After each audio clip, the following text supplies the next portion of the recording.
Good morning, Tigers. Today is Thursday, September 15th. I'm Sarah Woods. And I'm Jada Eberhardt. And this is your Morning Roar. Now please stand for the Pledge of Allegiance.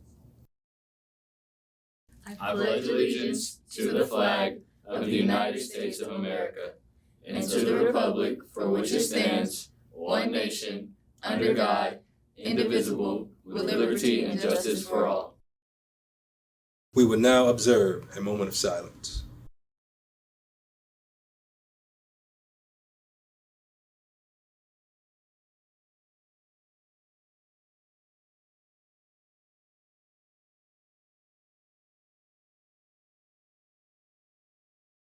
Time to grade some papers. Let's see, Venice.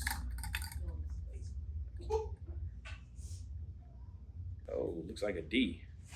All right, what about Josh? Let's see.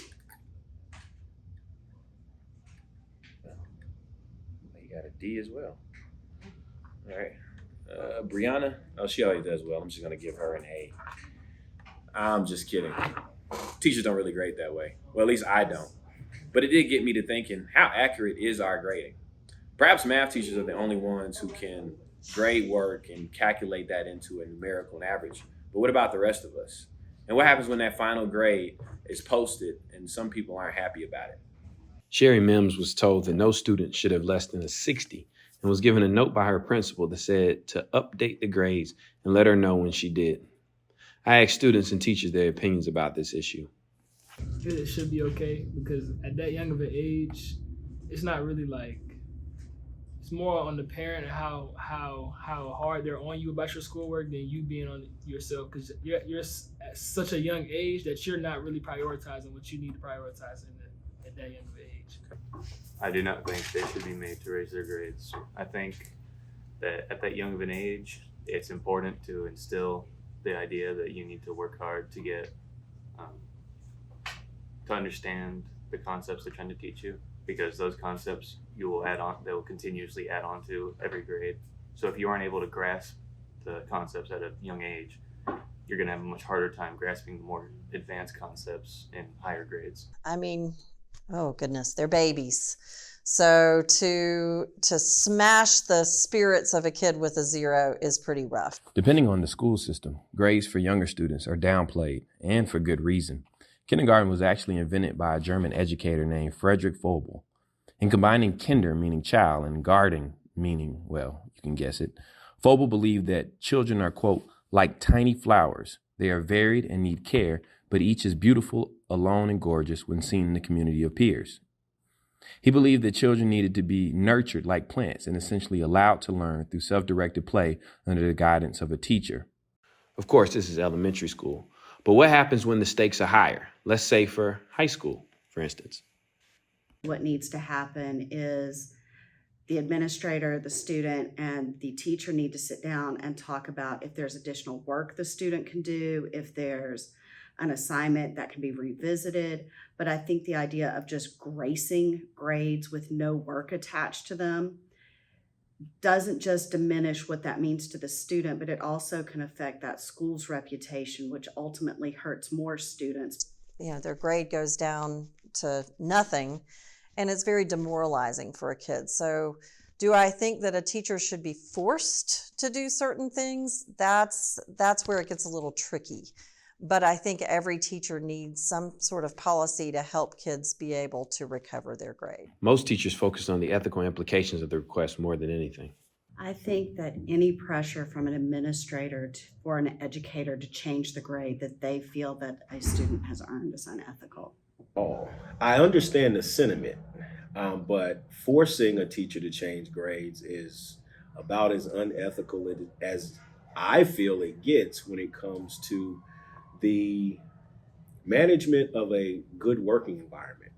Well, I think anytime you have somebody that's not the teacher of record changing a grade, that's an ethical issue to me. There are also some common sense practices we should consider. As a teacher, I would also say, how certain am I of that student's grade? You know, a 40, I don't want any of my students to hear this. I never leave somebody at a 69. I rarely leave somebody at a 68, and I don't really often leave them at a 67 because how perfect is my grading structure, right? To be honest, I don't give 69s, 79s, or even 89s. I've always said my arguably arbitrary grading and rigidness could cost someone a scholarship or admission into a school, but that's not to say it is a rule we all employ or should employ. So perhaps we don't use a random grader, but that's not to say our grading systems are foolproof. Perhaps we should cut students some slack, but that's not to say we should lower our standards or give students free grades. One thing is for sure, we all remember what happened when too much pressure was put on teachers over standardized test grades. Sometimes more than just ethics is at stake. This is Brian Harmon signing off for WTGR News. Calling all seniors, September 28th, join us to learn what programs University of West Georgia has to offer. During 7th period, an admission representative will meet with you in the Career Center to share information about UWG. Please come to the counseling department and sign up with Ms. Cawthon. Seating will be limited. Calling all book lovers. Do you have an interest in media and would like to showcase your favorite books to other Tigers? If so, the Tiger Book Club is right for you. We will have our first meeting Tuesday, September 20th in the Media Center from 4 to 5 p.m. For more information, please see Ms. Jacobs. Students, save the date for October 7th, the Alfred Street 20th Annual Virtual College Fair. This event will be online from 4 to 8, with opportunities to be accepted on the spot.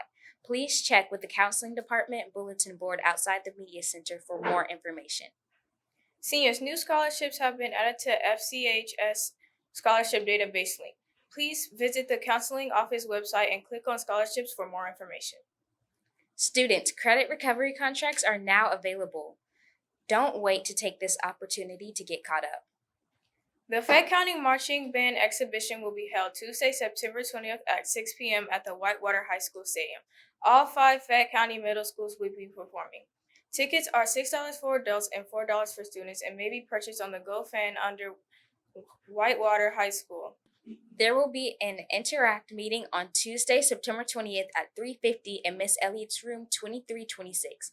Interact is a club that interacts with our community by volunteering to assist with different organizations such as the Bloom Closet and the Red Cross. If you would like an opportunity to do some volunteer work, please join us again.